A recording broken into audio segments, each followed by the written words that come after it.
Super league کے چوتھے edition کے انتظامات کو حتمی شکل دے دی گئی ہے۔ تمام ٹیموں کے کپتان دبئی پہنچ چکے ہیں۔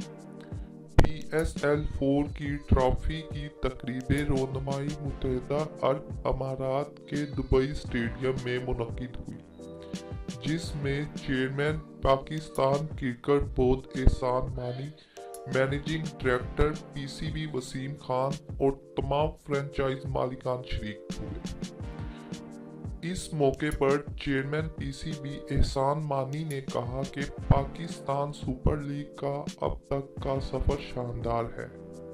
ایونٹ کی کامیابی میں فرنچائز اونرز، اسپانسرز اور تمام کھلاڑیوں کا کردار اہم ہے۔